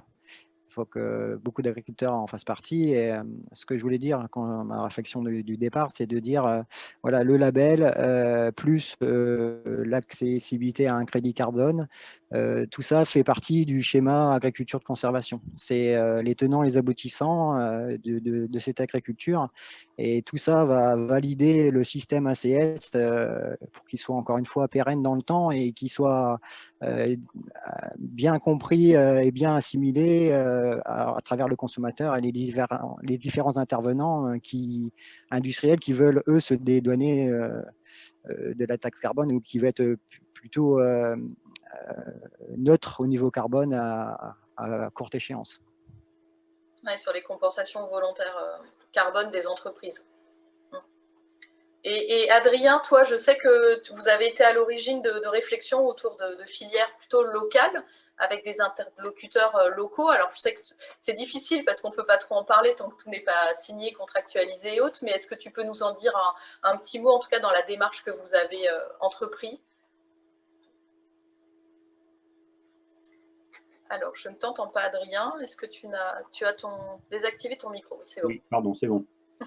Oui, avec deux autres collègues, on a été rencontrer deux interlocuteurs locaux des métiers du grain. Donc, ils sont très ouverts à l'ACS et la possibilité de valorisation et de reconnaissance d'un produit auprès du consommateur. On est aussi en relation avec Robin Deschamps, dans la région lyonnaise, pour voir un peu comment ils ont travaillé la chose. Et puis, on continue. Il faut qu'on fasse une réunion en interne. Il faut qu'on voit avec Thibaut pour cartographier les adhérents en APA de Centre-Est, savoir leurs pratiques de stockage. Et puis, à peu près dans le même temps, être en capacité d'analyser le grain pour pouvoir prétendre à un marché local, on va dire. Voilà où on en est pour l'instant, quoi. Donc l'enjeu, c'est d'identifier des interlocuteurs qui sont intéressés, mais aussi de savoir leur répondre assez précisément sur les enjeux volume, qui stocke, qui ne stocke pas, qui sait faire du direct ferme, qui ne sait pas en faire, voilà, qui peut charger un camion en moins de 20 minutes. Enfin, il y a tous ces enjeux-là sur lesquels vous êtes en train de travailler pour répondre à une demande en fait, qui se fait localement. Voilà, c'est ça. Si je peux compléter un peu sur tout ce qui est filière, pour avoir fait un peu le tour de France en faisant les audits, il y a toujours une petite piste dans chaque secteur, alors que ce soit les laiteries du côté de chez Laurent ou plus en céréales dans l'Est, ou après des choses un peu plus particulières sur du protagineux, des choses comme ça. On trouve toujours des gens qui sont intéressés pour valoriser la CS. Et ça, je pense que c'est un bon constat qu'il faut retenir, c'est que malgré la difficulté de mettre en place des filières, il y a quand même des gens qui sont prêts à s'y attaquer, qui sont extérieurs à la PAD et même qui n'ont pas forcément, à part un attrait, une attirance, quoi, qui n'ont pas forcément d'avantage à aller là-dedans, sont intéressés quand même pour travailler avec des producteurs NACES. Donc c'est important de le retenir, et au niveau filière, tout n'est pas impossible, quoi. Oui, tout à fait. Puis on épaule tous les jours ou toutes les semaines des groupes d'agriculteurs comme le petit groupe d'Adrien qui sont en réflexion et qui sont en train de s'organiser pour répondre à une demande locale, quoi. Tu voulais compléter ? Oui, je voulais compléter également sur cette valorisation. Il y a une valorisation qui a été un peu mise en avant par Olivier à sa façon, mais la dimension de discussion et de représentation auprès des politiques grâce au lancement du label Au cœur des sols, et vous avez vu dans les premières diapos, beaucoup de gens de tous bords sont venus signer un petit peu cet engagement.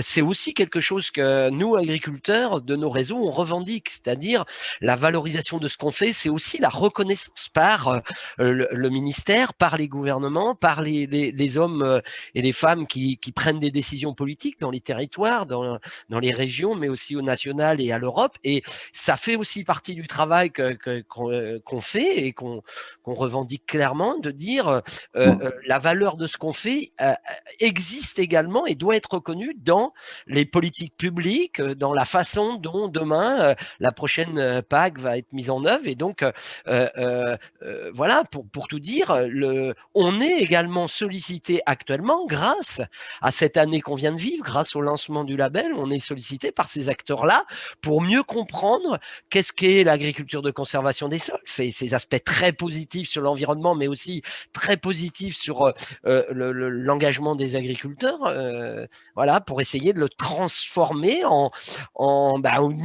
outil au service du développement de cette agriculture, et forcément qu'il y a des enjeux qui nous dépassent, qui ne sont pas forcément liés qu'à nos fermes, mais qui sont très importants dans la capacité qu'auront les politiques publiques de favoriser ou contraindre des choix autour des systèmes de production. Voilà, je pense que c'est quelque chose qui est aussi fait partie du cœur de notre travail. Voilà, je voulais le dire. D'accord, merci François. Laurent, Thomas, Adrien, par rapport à ce que la PAD on va dire, met sur la table sur les crédits carbone ou sur ce qu'on est en train de construire, est-ce que vous avez des messages particuliers à passer à vos collègues agriculteurs ou à ceux qui nous écoutent? Personnellement, le message, il reste toujours un peu le même que ce que j'ai dit. Aujourd'hui, on sait qu'il y a un travail qui est fait pour aboutir à des valorisations sur ce côté-là. À l'intérieur de nos réseaux, il faut que les gars ils restent dedans. Il y a le projet d'Icasol qui est aussi un point qu'il faut que les gars restent motivés, faire des analyses pour prouver aussi ce que l'on stocke au niveau de nos sols, l'évolution de nos matières organiques. Donc, il ne faut pas l'oublier non plus. Et puis, c'est un boulot de tous les jours.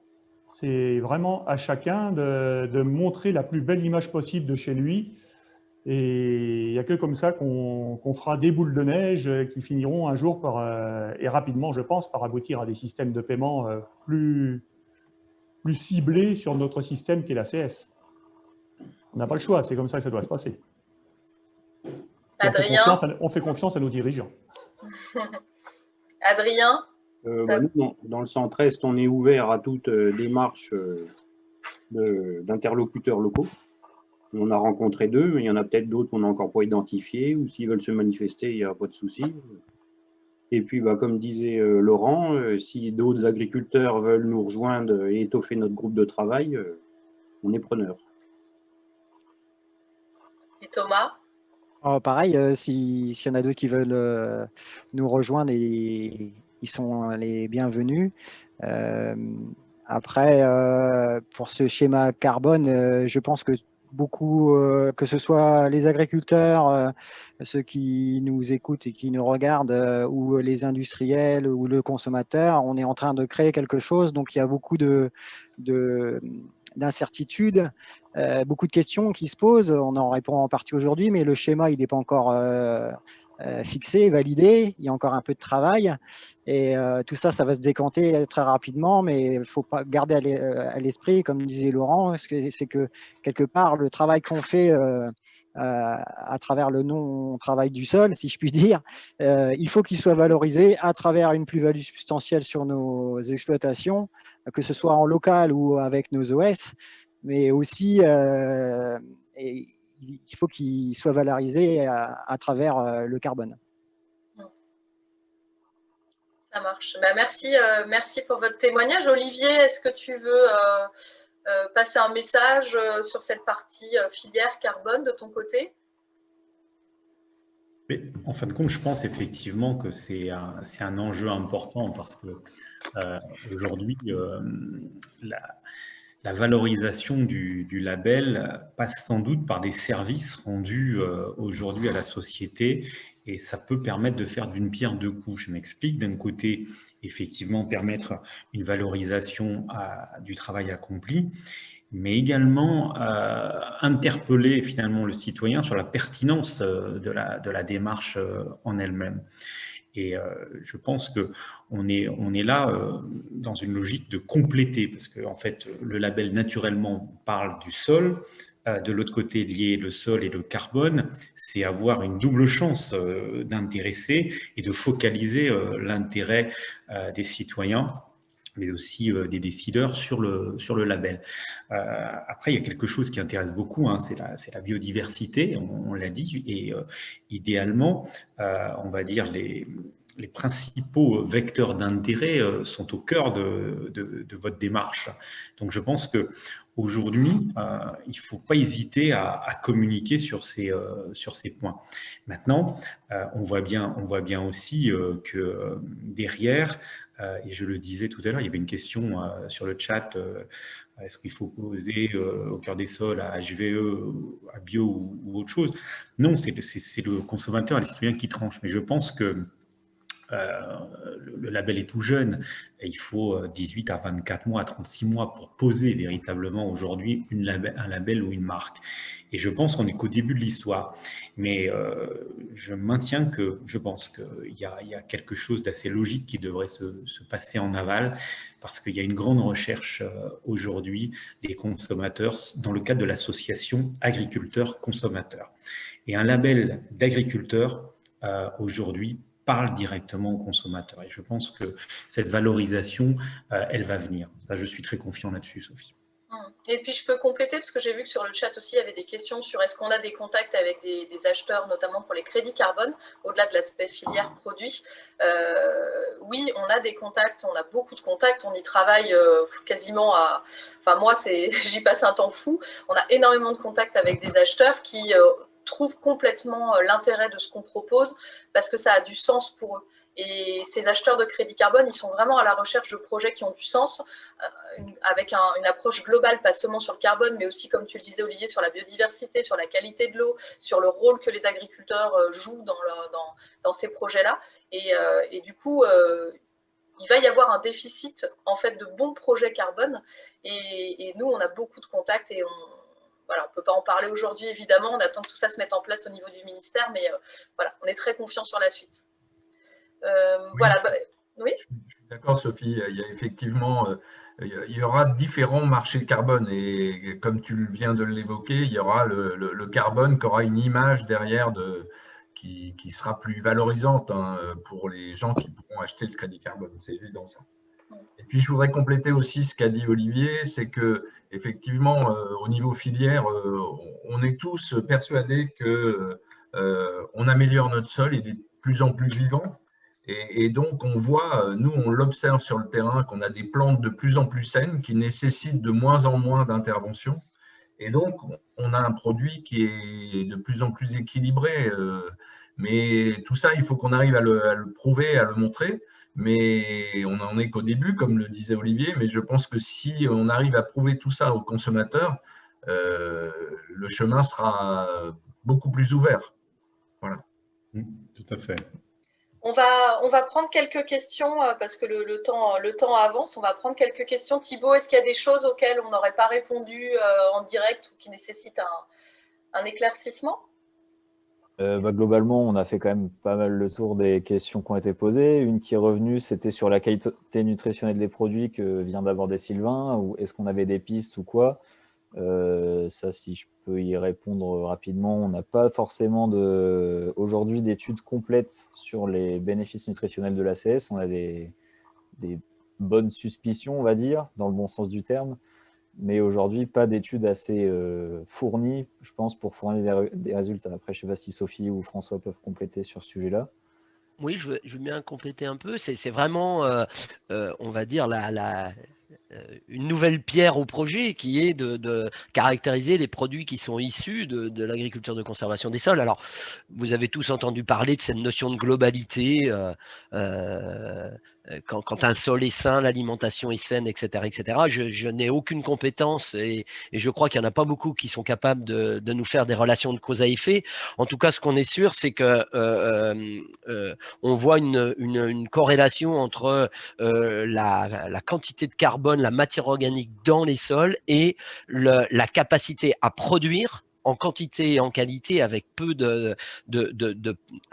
avec une réduction du risque parasitaire. Donc, on peut dire qu'on va dans le bon sens. On a déposé au niveau de l'association pour travailler un peu là-dessus un appel à projet de la Fondation de France qui n'a pas été retenu sur ces questions de qualité, mais évidemment qu'on y répondra et qu'on continuera à y travailler. C'est une réflexion importante, mais je voudrais simplement, juste pour vous montrer la marche qu'on a passée. Il y a simplement 4 ans, quand on parlait de l'agriculture de conservation des sols, et je ne sais pas si dans les auditeurs, il y a beaucoup de gens de l'amont ou de l'aval, la question qui m'était posée, c'était « Oui, mais vos produits, ils sont moins sains que ceux qui sont faits traditionnellement. » C'était la remarque professionnelle. On avait toujours un peu le sentiment qu'il y avait un risque de ce côté-là. Et je suis très heureux de voir qu'aujourd'hui, on a changé de discours. On ne dit pas « Est-ce qu'ils sont aussi bons que les autres ?» On cherche à montrer est-ce qu'ils sont meilleurs? Ça veut dire que clairement, la perception et la réalité de ce qui a été observé par les différents acteurs ont répondu à la première, oui, l'ACS et l'agriculture de conservation des sols permet d'obtenir des produits largement à qualité identique des produits classiques. Et maintenant, la question, c'est de savoir, eh bien, est-ce qu'ils n'amènent pas un plus, sachant que plus le sol va être capable d'être auto-fertile un petit peu, même si ce terme est un peu exagéré, on peut espérer pouvoir analyser des évolutions dans la composition ou dans les produits finis. Et je sais que, par exemple, Laurent pourrait en dire un mot, mais dans le lait, le fait de changer de pratique agricole fait changer les rations alimentaires et font évoluer les qualités du lait. Donc, voilà, tout ça, c'est en devenir. Et on est sûr qu'on aura dans quelques temps des éléments qui permettront de rentrer dans cette démarche d'amélioration des produits qui sont issus de l'ACS. J'ai vu qu'il y avait d'autres questions sur les éco-régimes ou les éco-schemes de la PAC.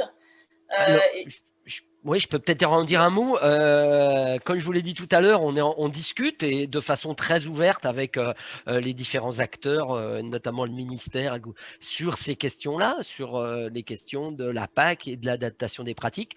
Nous, on souhaite, et c'est notre positionnement, que l'agriculture de conservation des sols soit complètement inscrite dans la possibilité des écoschemes des États. Aujourd'hui, il me semble que au niveau européen, c'est inscrit comme étant un mode de production qui pourra prétendre aux écoschemes, eh bien, on espère et on va y travailler à faire en sorte que au sein de notre territoire national, on puisse demain avoir accès aux écoschemes grâce à l'engagement évidemment au cœur des sols, mais plus généralement pour ceux qui s'engagent dans l'agriculture de conservation des sols. C'est un des souhaits, je pense, qui est partagé par tous les agriculteurs français qui mettent en œuvre ces pratiques. Et sur l'aspect, parce qu'on a beaucoup parlé du carbone là, mais tout ce qui est écoscheme et la rémunération globale des services environnementaux de l'ACS, bien sûr, c'est pas que le carbone, c'est la qualité de l'eau, c'est la biodiversité. Voilà, il y a beaucoup de choses qui sont encore à valoriser. Et donc, pour tout ce qui est tous les mécanismes qui vont permettre de rémunérer les services environnementaux, on y travaille au global, pas seulement sur la question du carbone. Voilà. Est-ce que Laurent, Olivier, Adrien ou Thomas, vous avez un dernier message à passer? Est-ce que vous restez sur votre faim? Est-ce qu'il y a des choses que vous n'avez pas dites et que vous voudriez dire? Et moi, je voudrais juste dire qu'en ACS, on stocke du carbone. C'est validé, c'est acté, et ça rend un service environnemental qui est récent, mais que le consommateur veut s'approprier. Donc, on est dans l'air du temps, et cet aspect non-ruissellement de nos sols, vie du sol, etc., c'est dans l'air du temps, et ça va se développer fortement, j'y crois fortement, et à travers le label et la plus-value et le carbone, je pense qu'on a beaucoup d'avenir dans ce schéma-là, et ça va monter en puissance très, très rapidement. Tout à fait, et aussi peut-être dire, on a parlé des crédits carbone peut-être sous un angle un peu entreprise, c'est-à-dire ces entreprises qui cherchent à compenser leurs émissions de carbone, mais il y a aussi un vrai lien avec les collectivités. Je sais que certaines collectivités sont connectées aujourd'hui. Il y a un vrai lien avec les collectivités qui peut se faire dans le cadre de projets de territoire pour réduire l'érosion, pour voilà, augmenter la biodiversité. Donc il y a des projets qui peuvent se monter et s'appuyer sur ce label au cœur des sols pour augmenter en fait le nombre de labellisés dans un territoire, et on est à la disposition évidemment, et on est en contact avec plusieurs collectivités pour mettre ça sur pied aussi. Adrien, tu voulais compléter? Bon, plus sur un petit aspect communication, le meilleur moyen de faire connaître le label, c'est d'en parler autour de soi, aussi à son échelle, c'est tout. Pas forcément sur les gros réseaux publics. On est tous ambassadeurs. Voilà, c'est ça. Laurent, tu voulais conclure? Beaucoup de choses ont été dites. On a de l'or sous nos pieds. Hein. Donc, de toute façon, c'est à nous d'en profiter. Donc, c'est à nous de travailler. Comme toujours le même message. Et on est ouvert. La plateforme, pour ceux qui ont peur de passer le pas, on est formateur, et il y a plein de groupes qui existent dans toutes les régions. Donc, n'hésitez pas à venir nous voir. Et on va pas dire qu'on a les solutions à tout, mais aujourd'hui, on a quand même touché à beaucoup de choses par rapport aux phytosanitaires, par rapport à l'environnement, par rapport au sol, on a tout passé en revue déjà depuis un bon petit moment. On continue à s'améliorer, évidemment, et ce sera toujours évolutif. Ce n'est pas une chose qui est figée, mais il n'y a pas de souci, on est là pour vous accueillir et pour vous former. Merci beaucoup, Laurent, pour ce message. Olivier, tu veux dire un petit mot de conclusion avant qu'on laisse la parole à François et qu'on puisse clôturer? Oui, peut-être finalement vous dire que aujourd'hui, le choix de poursuivre l'aventure en ACS, le choix de poursuivre votre engagement dans votre label, il est justifié par les citoyens, et sans doute aussi très prochainement par des consommateurs, pour plusieurs raisons. En fait, la nutrition et la santé, ça les intéresse et c'est au cœur de leurs préoccupations. Le goût des produits également, bien sûr, est lié à ACS, à qualité organoleptique des produits. C'est pas rien, qualité nutritionnelle non plus.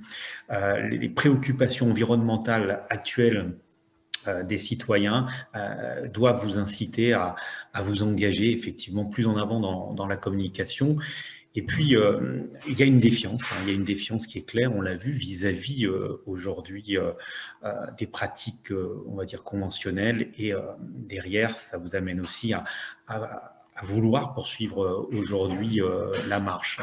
Et donc, je pense que le souhait de cette alimentation plus équilibrée, le souhait d'un consommateur qui a commencé sa transition alimentaire, parce que d'aucuns pensent que ça y est, on est dans cette 5e transition alimentaire, c'est important. Parce que le label va bien se porter dans cette transition alimentaire. Et cette volonté d'un retour aux sources, ce n'est pas qu'un effet de mode ou de curiosité chez le consommateur. Et je souhaite que le label Au cœur des sols devienne un peu le porte-étendard de ce qu'on pourrait qualifier de vaccin contre l'agribashing et le marketing de la peur que développent certaines ONG aujourd'hui. Et ça, c'est très important. Et en ce sens, l'État doit soutenir le label ACS parce que derrière, finalement, il y a une forme de fierté. Je vois bien autour de moi quand on en parle aujourd'hui, derrière, quand les gens comprennent ce que c'est, il y a une forme de fierté de voir que c'est la réponse aussi de l'agriculture et que c'est une forme moderne de réponse aux questionnements, on va dire, un peu extrémistes de certaines ONG. Très bien, merci Olivier, merci à tous. Je laisse la parole à François pour la conclusion générale. Ouais, merci. Alors juste avant. Vas-y. Oui. Attends. Pour ceux qui auraient encore des questions ou des questions auxquelles on n'aurait pas répondu, sur le site Au cœur des sols, il y a un petit onglet questions-réponses. Donc, il y a sans doute les réponses aux questions que vous posez. Et si elles n'y sont pas, parce que ce n'est pas forcément toujours à jour, on essaye de l'alimenter, mais il en manque peut-être. N'hésitez pas à l'envoyer à l'adresse mail de l'APAD et on essaiera d'y répondre rapidement. Et puis, on vous répondra pour celles qui sont en suspens là. Merci Thibaut. Ce que je voulais rajouter avant de conclure, c'est vous avez compris que le label Au cœur des sols, là, qui fête ses 1 an, c'est d'abord appuyé vers les pionniers, vers les agriculteurs qui étaient engagés dans les réseaux de l'APAD, parce que c'est bien l'APAD qui est propriétaire du label, et on a démarré auprès évidemment des adhérents de nos associations, et c'est pour cette raison d'ailleurs que beaucoup d'agriculteurs ont pu être labellisés dès la première année. Je suppose que si on avait fait des audits dans des fermes qui ne faisaient pas partie du réseau, il n'y aurait pas eu ce rapport de je sais pas, 95% de labellisés d'entrée. Mais aujourd'hui, en tout cas, le comité labellisation et l'APAD souhaitent pouvoir ouvrir complètement la labellisation Au cœur des sols à tous les associations et les groupes d'agriculteurs qui le souhaitent, qu'ils soient sous n'importe quelle forme, qu'ils travaillent avec n'importe quelle structure accompagnatrice. Donc aujourd'hui, si vous le souhaitez, vous pouvez en tant qu'agriculteur contacter l'APAD et on discutera et on a des conventions avec des partenaires qui ne sont pas directement des APAD locales. D'ailleurs, pendant l'année 2020, on a eu des groupes de Normandie qui nous ont rejoints, qui travaillaient sur l'agriculture de conservation des sols, qui ont souhaité avoir accès au label Au cœur des sols, et dans la discussion, on a réussi à trouver des accords pour pouvoir travailler ensemble. Et il y a même des groupes qui nous ont rejoints directement en tant qu'association partenaire au sein de l'APAD. Donc je voulais le dire, c'est très important, n'hésitez pas. Évidemment que c'est toujours l'APAD et les associations d'agriculteurs qui garderont la propriété du label. Il n'est pas question pour nous de le transférer à qui que ce soit, mais en tout cas, il a vocation à pouvoir essaimer et accompagner tous les agriculteurs de France qui souhaitent être labellisés. Et d'ailleurs, c'est l'action qu'on porte grâce au réseau rural ACS. Alors, mais pour conclure, ce que je peux dire qu'une chose, c'est un grand merci à tous ceux qui sont intervenus pendant ce temps d'échange. Alors, merci à Olivier. Je peux que rappeler que ça n'a pas été facile pour nous de s'engager dans cette étude citoyen. Il y a 18 mois, quand on a commencé à discuter de ce label et voir comment on allait pouvoir transformer l'essai, Olivier nous a beaucoup bousculé en disant « Vous devez vous appuyer sur la position des citoyens et des consommateurs ». On a beaucoup échangé ensemble. Je tiens quand même à le remercier. Ça a été un effort effort pour nous, et je ne parle pas que de l'effort financier, on va le mettre de côté, mais en tout cas, intellectuellement, c'était quelque chose d'important sur lequel on peut toujours et je sais qu'on pourra toujours continuer justement ce lien entre l'engagement des agriculteurs, mais aussi la perception de